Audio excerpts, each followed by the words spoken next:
Kino, morning, how are you?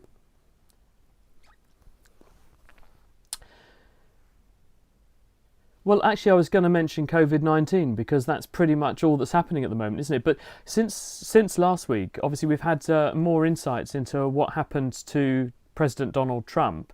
And that's been very interesting, this story, hasn't it? Because he's had a range of different treatments, and it's given us an opportunity to revise, revisit, consider what sorts of treatments we now have to offer against this disease, which we didn't know about or didn't have back at the start of all of this. And they range from the agent remdesivir, which is the antivirus drug that was invented by Gilead. And in fact, that was because of an African issue. That was to try and help with Ebola initially. And it didn't work terribly well for Ebola, but it does appear to have a bit more of an effect against this new coronavirus. So it's interesting how you can take a solution for one problem and apply it to another. And that's really been the story of the day with the drugs for COVID, hasn't it? Because the other front runner that emerged was dexamethasone, the steroid, which that's a decades-old drug, very, very cheap, but which in a trial conducted in the UK, the recovery trial, showed dramatically good results, 30% reduction in mortality in severely unwell people. And then there's this other agent made by the company Regeneron, which is this cocktail of antibodies. And that's quite interesting and quite exciting as well. What they've done is to take individuals who have recovered from coronavirus and look at what antibodies they make, and then find the gene that the blood cells that make those antibodies are using to make those antibodies, and borrow that gene, or in fact it's a number of genes, and then make the antibodies encoded by that gene artificially in the laboratory, so you can make very large amounts of them, and then you can infuse the antibodies into the person, and they're very specific for the target they're going for, and it means that they can really lend a helping hand, like hiring a bunch of mercenaries to come in and fight for you in your army. They join the person's own immune response and can help to kick out the virus. And so it's interesting how far we've come, isn't it, from where we were 9 months ago when we hadn't even really encountered anything like this before, to in a position now where we have a range of different therapeutics, including some completely new ones, to throw at this. Still no vaccine yet at this stage, but that's a work in progress, isn't it?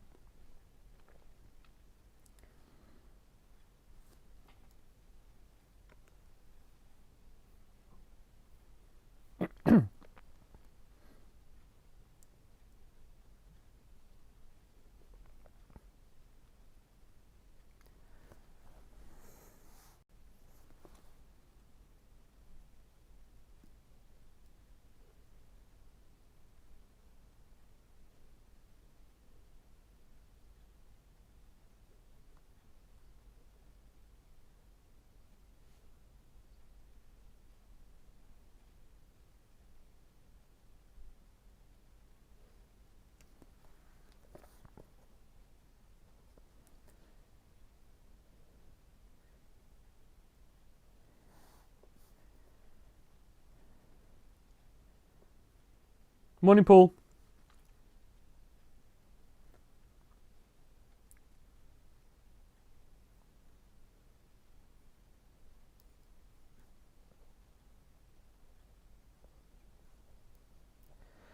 It depends what you define as a perfect circle. Perfect, to my unartistic, not very coordinated eye, is probably quite different than a geometrically perfect circle. If you're talking about a geometrically perfect circle, no one can do that, because it requires a complete precision, and we are imprecise things. But in terms of people being able to come up with a reasonable semblance, you can describe movements in a circular fashion that will give a reasonably good circle. But geometrically, no, you need a piece of string and a peg in the ground and draw a circle, or effectively a compass, to do that.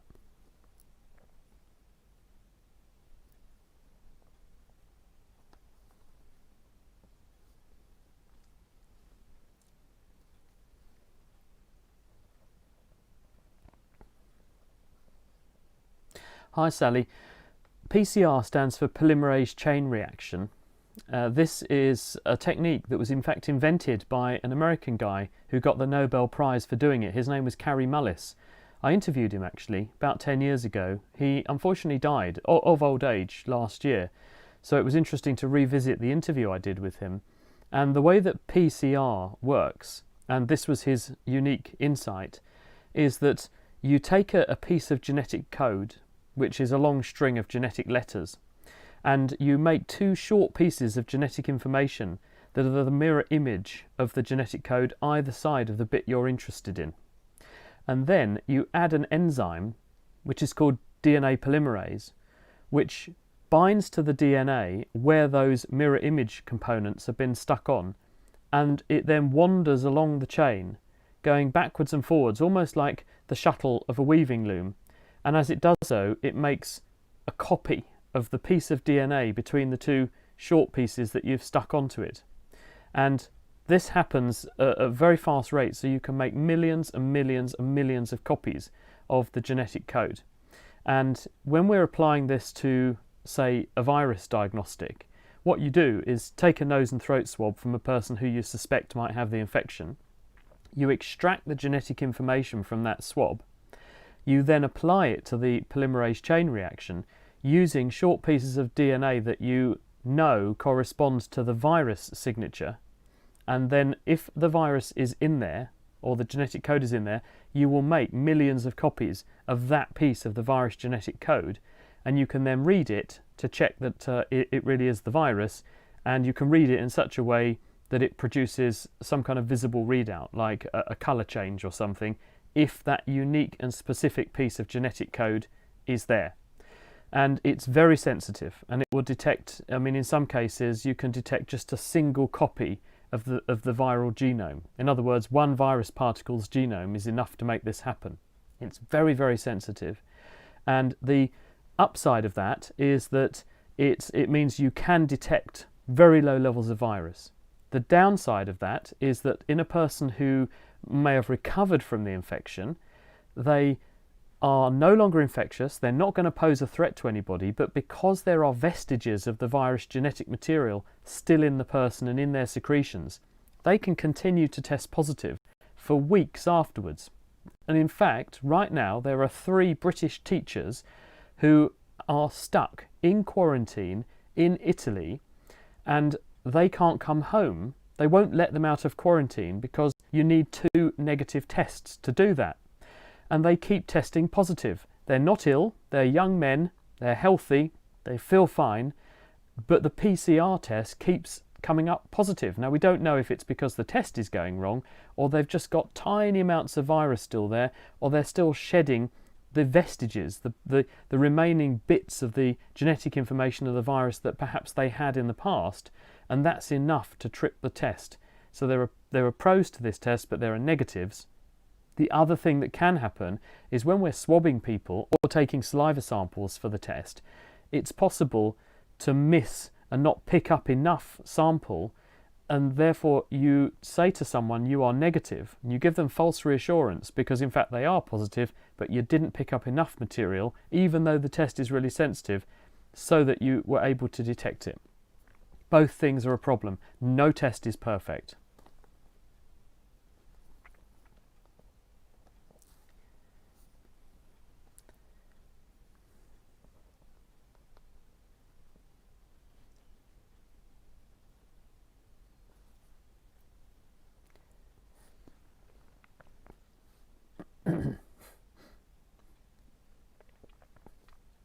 Hi Andrew.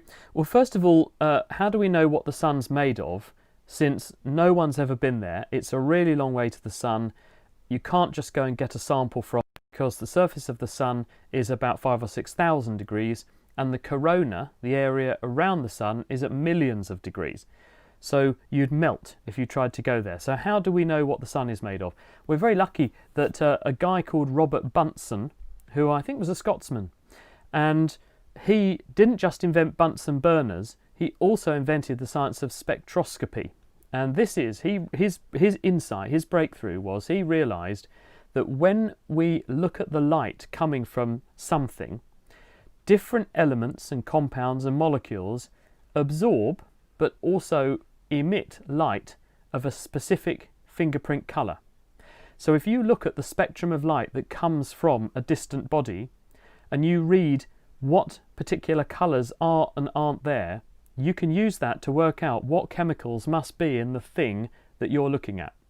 And when we do that and look at the sun, we see a body which is intensely dominated by a big signal for hydrogen. We can also pick up other things in there like helium and lithium. So there are other elements in there as well, but hydrogen is by far and away the biggest one. The sun's massive. You could pack the Earth inside the sun 1,000,000 times. With that kind of mass, the sun is squeezing the elements in there together very, very hard. When it squeezes the elements together very, very hard, and specifically the hydrogen, you can overcome something called nuclear repulsion. There is a very strong force that keeps particles apart. But if you squeeze them sufficiently hard, you can actually overcome the repulsion between the particles, the protons in the nucleus, and force nuclei to join. And when you do that, you get the process of nuclear fusion. And in our sun, all the time, 4 atoms of hydrogen are being squeezed very hard together to make 1 atom of helium. And you might say, well, that's a mass of 4 going to a mass of 2. Where's the extra gone? The extra is the energy that the sun is spitting out. And that's where E equals mc squared comes from, because E energy is relatable to mass. So the sun is losing about 8 million tons in mass every second, and that energy is the light and ultimately the heat that the sun bathes the Earth with and keeps our planet viable. Why doesn't that go into a runaway reaction and just instantly blow the sun to smithereens? The reason is it's very hard to force these particles together in the first place, and when they become more energetic because they're hot, they actually push each other apart more. So it's actually a self-controlling thing where you've got force pushing them together and the thermal effect created by the reaction pushing them apart, and so this maintains an equilibrium with the sun burning at a steady rate, which it's going to do for probably another 5 billion years before it runs out of hydrogen and the next phase of the sun's life cycle kicks in. Ultimately its fate is it will burn out and turn into a white dwarf. That's a stellar cinder left over once all the fuel is burned off and the outer coat of the sun has blown away. But that's why we're very lucky to have our sun. We're alive and viable here on Earth thanks to the process of nuclear fusion which is going on in our star, which is going to be there hopefully for another 5 billion years.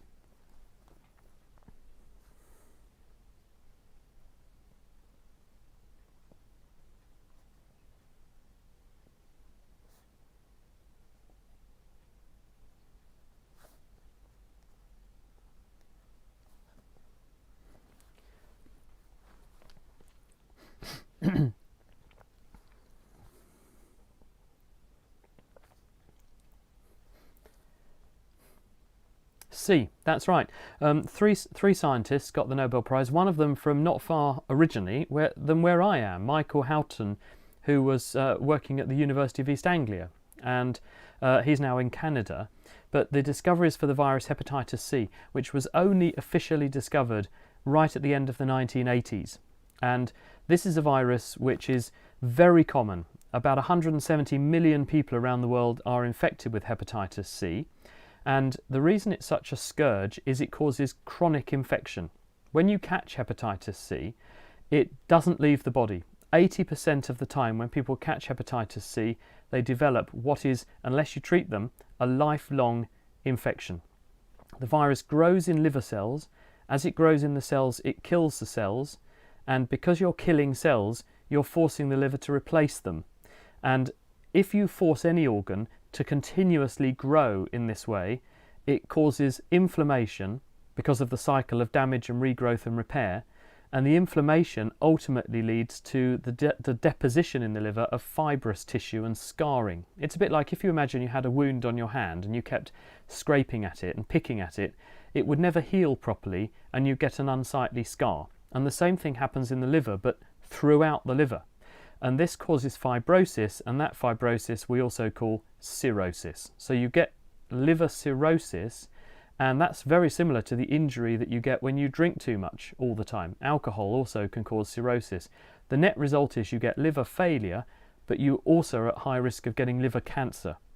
And because hepatitis C was unknown, it was in blood transfusions, it was being transmitted in needles when people had, say, tattoos that weren't done carefully or in the right places. And it was also in certain other blood products as well, and we didn't know because we didn't know it existed. And you're talking about a tiny particle that lurks in the blood. Now we know it exists thanks to the efforts of people like the 3 scientists who got the Nobel Prize. It's now led to the discovery of a host of drugs that can actually treat hepatitis C and remove it from the body. So we've turned what was a chronic cause of liver failure, liver disease and liver cancer into a treatable disease that actually we think we may even be able to eradicate, because the only natural known host of hepatitis C is a human, and that means it's a potentially eradicable disease. And so I think this is a very powerful contribution to medicine and a well-deserved award.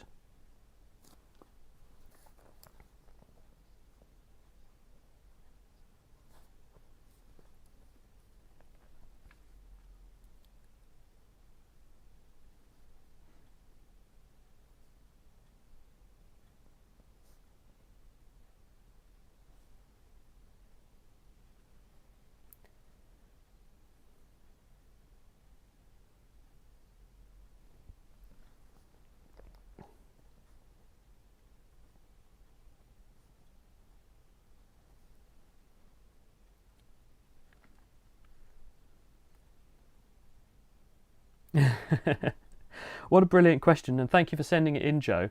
A similar thing to this we've answered on the programme before, which is someone wrote in and said, why is it that the smoke from my braai follows me around my garden?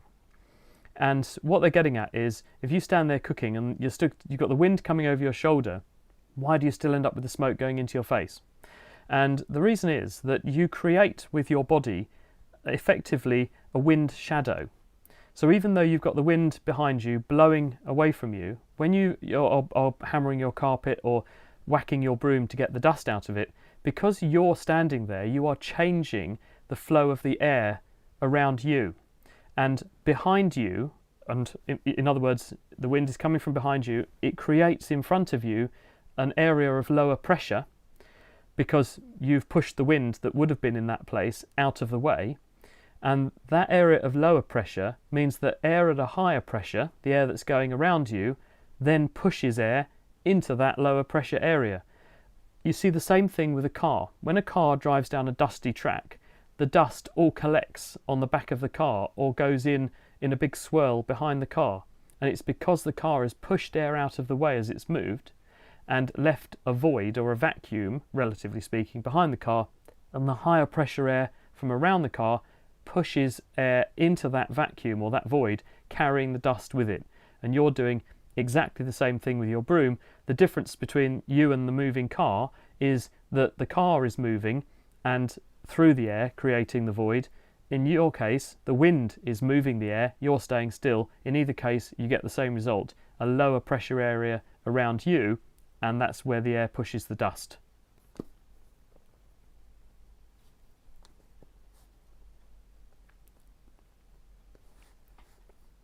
I hope not, or we're going to have a pretty boring show if that's the case.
Thank you, Isabel. Well, the thing is, and I'm sympathetic to Isabel's predicament. I really am, and lots of people have bad backs, and it really is a pain in the neck as well as in the back when you have this situation. So I'm very sympathetic, Isabel, but it's very important that with any kind of thing like this, that you don't do diagnoses remotely, because that's how accidents happen. Because it's very important that someone who actually can see you and can make a proper appraisal and a proper assessment does that, rather than someone who hasn't seen you and doesn't know your medical history, etc. So I will talk in general terms. Mechanical back pain is really common. One person in 5 at any one time might have a backache. It's really, really common. In some people it becomes chronic, and it becomes chronic, in other words persistent, because of degenerative disease. Degenerative disease means as we get older, a range of things happen. The discs that separate the bones of our back can weaken and thin, and sometimes they bulge. And instead of being a nice flat pad between the bones in the back, they squidge out and compress the nerves that come out from your spinal cord. And when they do that, they trigger pain in the territory supplied by that nerve. Now, in many cases, this is a reversible thing. If you take painkillers and anti-inflammatories, it can settle down and it can go away. So about a third of the time, it just gets better on its own. About a third of the time, it doesn't get better, it just stays the same. And in a third of people, this sort of mechanical back pain gets progressively worse. And it's impossible to say at the outset which of those categories a person is in. And so a doctor will usually take a cautious approach and try the simple things first. Regular exercise that doesn't elicit pain or extreme pain but keeps you mobile, because maintaining mobility is very important. Anti-inflammatory medicines to help take the pain away, and then watch to see if things improve, because if you're in the lucky category and it settles down, no need to do anything else. If it does get worse, or you start to get neurology, and what we mean by that is pins and needles, numbness, you can't feel certain bits of your body, you might have trouble opening your bowels or going to the toilet. If you have those things going on, you need to seek medical help, because there could be something pressing on the spinal cord which could be capable of producing long-term problems. So it's very important to take this seriously. You ask about osteoporosis, and that's another reason why a person might have serious chronic back pain. Osteoporosis is the progressive loss or thinning of bones. It is caused by the loss of the bony substance itself. You lose the material that bones are made of, and you therefore lose the calcium that they bind as well, and the bones become much thinner, less dense, and therefore capable of supporting a much lower load before they might fracture or fail. And people who have osteoporosis, it's much more common in women, it's much more common in older women who are postmenopausal, and this is because estrogen is important for maintaining bone mass. And if you reduce your estrogen, which is what happens after a person reaches the menopause, bones do begin to thin. So it is important to make sure that you keep an eye on this, especially if you have a family history of it. If bones thin, especially the bones in the back, you can get what are called collapse fractures. The vertebra can collapse or sag, and that can then apply uneven load and pressure on nerves and pain in the same way that I've just been outlining. So if you have a history of osteoporosis, especially a family history of this happening, and you've had a sudden change, you've suddenly started to notice an abrupt onset of pain or disability, or you've got numbness, tingling, etc., and it's not getting better, it's not just something that comes and goes, you should seek investigation and help. There are various drugs that can be used to stabilise osteoporosis metabolically so that it doesn't get worse. And sometimes it may even be necessary to intervene in other ways as well to control it. But it's very important to take that seriously.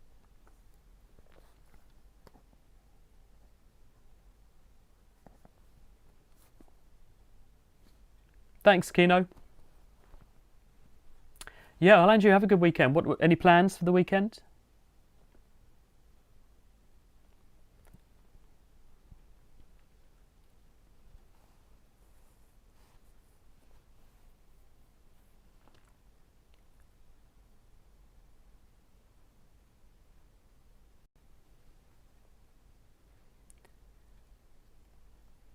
Well, I spoke to the executive producer on David Attenborough's new movie, his Netflix documentary, which has just come out as well. So I'm going to try and tune into that. So we'll compare notes next week.